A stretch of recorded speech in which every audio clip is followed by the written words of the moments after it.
sometimes our people disagree with you, but I mean, I understand some of your approach. I mean, sometimes we take a hard bite. It helps us as politicians. Nowadays, when I listen to you, I even panic. Why? Maybe, hey, Why do you panic? the way you, Papa, you know Papa. Figuratively, he bites as hard as he can. Okay. And of course, when he puts his fangs into you, you certainly feel it. I think it pretty. Watch Johnny's bite.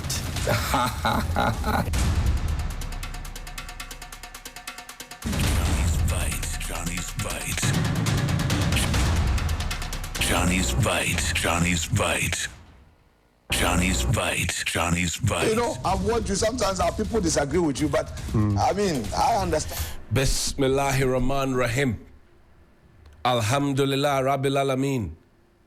Hasbunallah wa ni'mal wakil. The Lord is my light and my salvation. Whom shall I fear? And yea, though I walk through the valley of the shadow of death, I will fear no evil, for you art with me. Thy rod and thy staff, they comfort me. Thou preparest a table before me in the presence of my enemies. You anoint my head with oil, my cup overflow, and surely goodness and mercy shall follow me all the days of my life, and I will dwell in the house of the Lord forever and ever. Amen. Assalamu alaikum. It's Monday. Welcome to Johnny's Bite. Today is the 6th. Yesterday was the birthday of my first fruit, Ivan Beresford Parkwesi Obrimpong Hughes, and also of his big brother, Ivan turned 5 years today, and also of his big brother, Reginald Inshira and Sergey turned 10. And we pray for long life and prosperity, good health, and knowledge and wisdom for all of them. Yesterday was also Nasir, the great musician, composer, arranger, and producer, everything put together, performer. Yesterday was his birthday. So if it was your birthday yesterday, happy birthday. If it's yours today, it's a happy birthday to you. Now, Glovo has served notice that it is packing its bags and leaving the country. Glovo is an international organization providing jobs for a lot of young people in this country, delivery service and all of that. Then Société Générale, a French bank, those of you who may remember, SSB, right, became Société Générale, and then we are here now. Société Générale says we're checking out as well. And they are not the first. There have been other companies that are of international repute that have checked out of our country. And yet, every day we are told that Ghana is the best place to do business. And then you pause and ask yourself, if Ghana is the best place indeed to do business, and yet the business community keep losing very important and influential members, even though not of Ghanaian ancestry, but we keep losing them, and the workers have their hearts in their mouths, not knowing, okay, the first few months when somebody else takes over the assets of the organization, they may keep them in employment and all of that, but over time, roles may change and people may lose their jobs and all of that. The confusion starts, sets in real quickly. So if Ghana is indeed the destination to do business and the best of destinations to do business, why do we have that going on? Is it a case that the business regime is not helping them, tax regimes, etc.? It's something that I think we need to have a proper national conversation, because it drills down to the communities. If a banker loses their job, like we did with the banking sector collapse, right? We collapsed banks. I insist that it was not a cleanup. We actually collapsed banks, because if we wanted to do a proper cleanup, we could have taken on those persons within the bank who are not doing things by the book, and then let the law deal with them, as opposed to the firefighting approach that we did, spent more than what we had budgeted for, and people still lost their jobs. And the only claim we make is that, we saved depositors' funds. It's been done elsewhere. We could have saved depositors' funds, but we chose to do the buga way. Now, you look at what's happening on that front, and you ask yourself, are people going to lose their jobs again? If they do lose their jobs, I pray they don't, but if they do lose their jobs, how are they going to feed and take care of themselves and those who depend on them? And if that happens, because in this country we don't pay unemployment benefits, and if you have no good friends to say we want to support you, or no good family to say we want to support you, you'll be on your own, and you will be in a complete mess. So we need to look at it well, very well as a country, because it is not funny at all. Now, today or this week, the ban on drumming and noise making by the traditional council has started. And I pray that sanity will prevail. I pray that people don't go exerting too much authority in trying to enforce the ban. I pray that people will not fight back, because the argument has always been that when people are in their respective regions and hometowns, when there are dictates that are given by the traditional authority, they take it. But when they come down south, they think that, oh, it's a cosmopolitan area. The only way we can all make sure that our culture and our tradition is standing is when we have mutual respect for each other. It's when we have mutual respect for each other. So I pray that what the EPA is unable to do in terms of regulating the noise levels in the capital city, at least the ban on drumming and noise making will be able to do that for a month, because there are psychological effects in the various communities. So I pray that we all abide by it and we move on nicely. Then I looked at the exchange rates the other time, and I asked myself, I thought that it was the first quarter pressure on our CD that was making the dollar, pound, euro triumph violently over the CD. But then it appears that the thing is not staining. Because now, if we don't take care, the pound may break the 20. The dollar may break the 15. The euro may go further forward, beyond the dollar.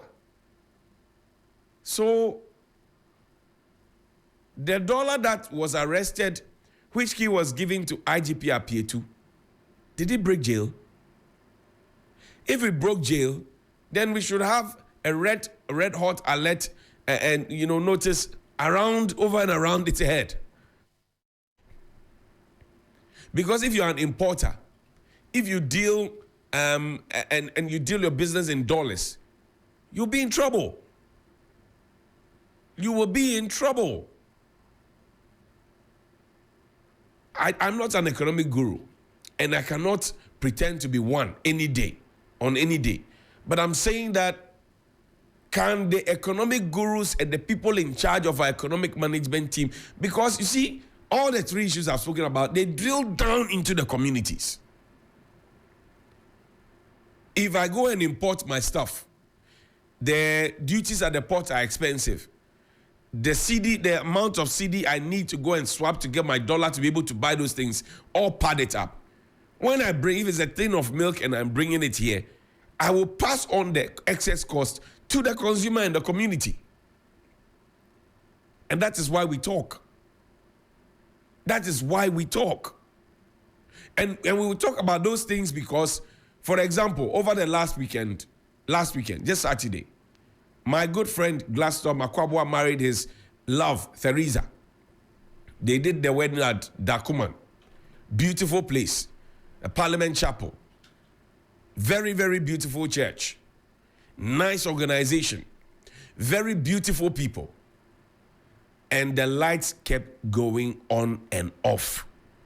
And while I was sitting in the auditorium and we were sweating, show the video. While we were sitting in the auditorium sweating, people were fanning themselves. All I could think about was Mr. Herbert Crapper's promise.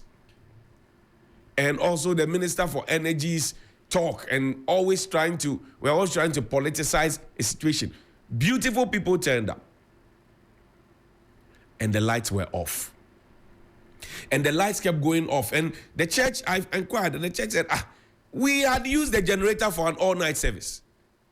We had used our church plant the night before, throughout the week.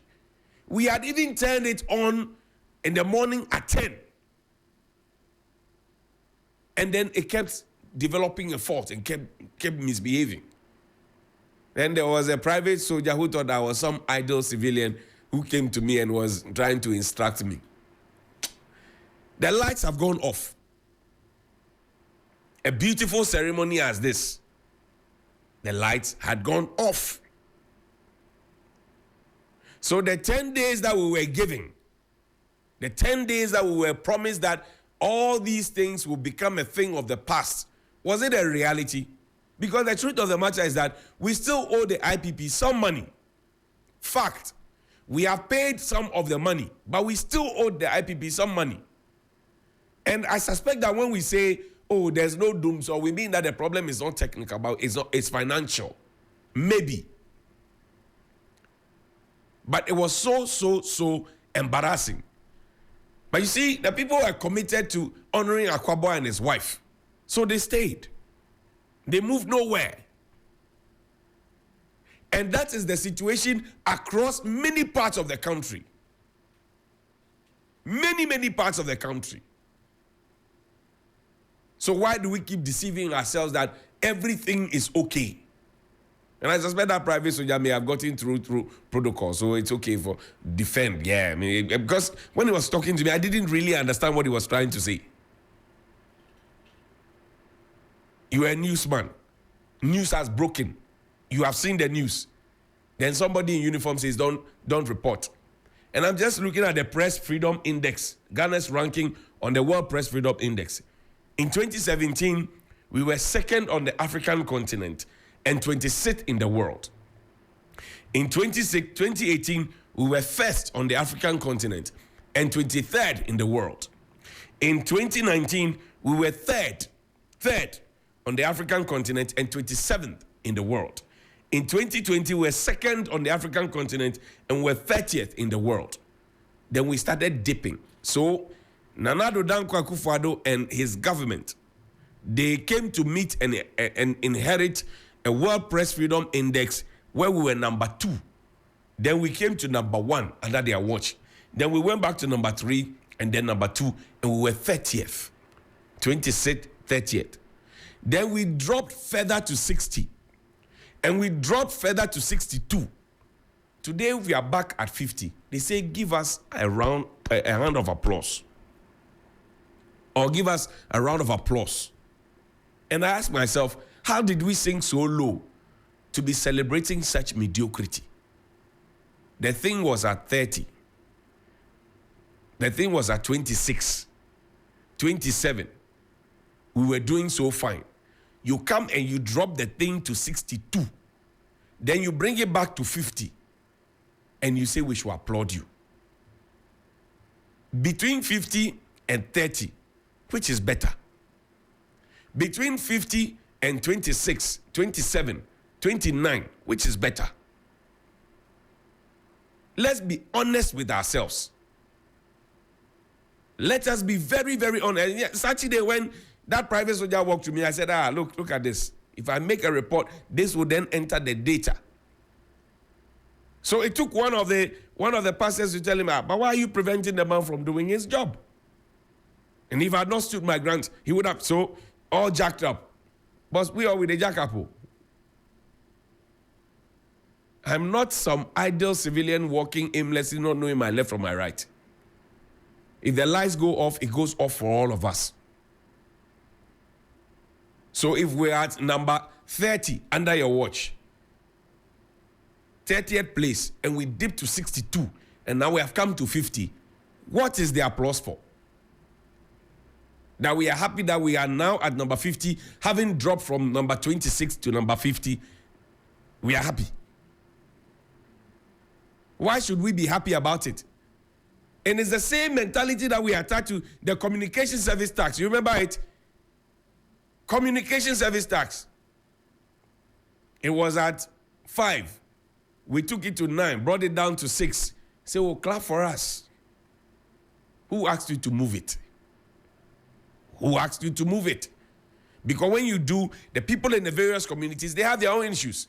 Listen to this Ice King Kisela. And I'm looking for the Ice King Kisela because some help has come for the Ice King Kisela from my listeners. Listen to the Ice King Kisela. Good morning, Mr. Johnny. Hello, madam. How are you? Mr. Johnny, we are not fine. Oh. We are not fine at all, at all. All we are just saying that they should bring us a timetable. Like, it's cool. Like, I'm not even lying. See, I saw ice kinky. Okay. And drunk. Ice kinky, their bottles, 100. because my colleague now me in the phone. Me end on my life. Right. So she brought her to my place. And she no do me life. Then now say. And we have children. Or baba na yeshemi. It is a baby day. She said, "I did chimpa na yemu shishia. Why? Nana is here. Nana is ill. Because you go in fashion. That is no like. Let's compare me home. Why? Why? We are killing them. So, hey. 3FM. You have to go in place like this in our own country. Why? Are they going to look at their children to be ill? I'll meet me next year. Oh, Charlie. I'm sorry about your situation. I'm sorry. And I'm looking for this lady. So if you know her, maybe the lady is listening to us, please call us. You know the number you called. We'll announce it. Tune into 3FM 92.7 and call us. And that is the reality of many different people. Many people in various communities around the country. So we have to be honest with ourselves. And it is sad that we are still comparing with the past. Saturday, I met one of the very important citizens in this country who said, markets have no memory. Great lesson I learned, I would never forget. That you can do good things throughout. The last thing you do is what people will remember. The last thing you do is what people will remember. When you have an issue, you solve the problem. You don't go blaming other people. You don't go blaming other people. The things that you said about Dumsor in the past, the things that you said and how you wanted everybody to blame the sitting government. Today when the lights go off, we know that it is ECG. Today when the lights go off, we know that it is GRIDCO, NETCO. We mention the names of the institutions. We do not mention the name of the president. And that is how we're supposed to run. That individuals who have been given positions of authority must be held accountable for the roles that they have been given to play. That's how to build a nation. But when we allow the political class, and over the past 8 years and before that, we allowed the political class to condition our minds and to psych our minds to say that, oh, when the lights go off up to 2016, it is John Mahama who did that. It is not the ECG. GRIDCO had nothing to do with it. WAPCO, nobody, everybody was exempt. It was John Mahama's problem. To the extent that people who are ministers today say they used to curse John Mahama when the lights go off. Today, when the people who have mastered that over 8 years, the citizens have learned that, and they mention the president, they say, hey, don't mention his name. And I don't believe in those generalizations. I believe in taking on people for the roles that they play. And that's why I'm asking the question this morning. Since you take me to Patrice Lumumba Road, there is a facility that I know 2 years ago was branded military. It was a military property. It says, this land is not for sale. Military property, keep off. Put it up there. This land is not for sale. Military property, keep off.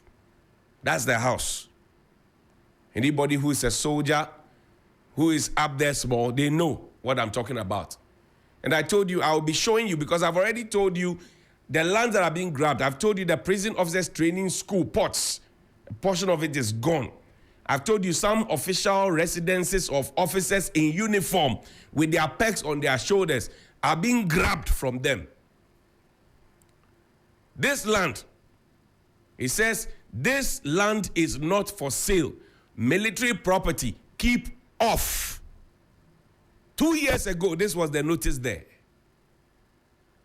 2 years ago, this was the notice there. 2 years on, this year, what is the notice there? Show me. It's a private development that's coming up. It says Airport Tower, Golden Key is coming up. So what I want to ask the Military High Command this morning is this. Military High Command led by President Akufo-Addo, who is the Commander-in-Chief of the Ghana Armed Forces, under whose authority all military property is vested. I asked a question, simple question. That which was a military property, a land that is not up for sale 2 years ago, and everybody was being told to keep off, how did it fall into the hand of Golden Key, the contractors or contractor of Airport Tower, coming soon? I don't know. I have no brains in my head. But I'm saying that 2 years ago, show me the keep off, please. 2 years ago, this same place, it says military property, keep off. And you see there are trees there. The trees will be cut for the facilities to go up. Then we will spend money again to plant trees. Ajana 1, Ajana 2. But I'm saying that 2 years ago, this was a military property. 57 Patrice Lumumba Road. The coordinates are there, GA 1179661. It's there. 2 years ago, it was a military property. 2 years on, it is not a military property. It is, and you see, we took a drive through Laboni. Laboni.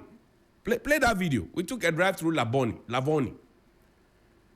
All the places, and if you grew up in cantonments, you'd have gone to Laboni at some point. Barracks boy, dear Uchingakra. Ufoshifiu. All those lands,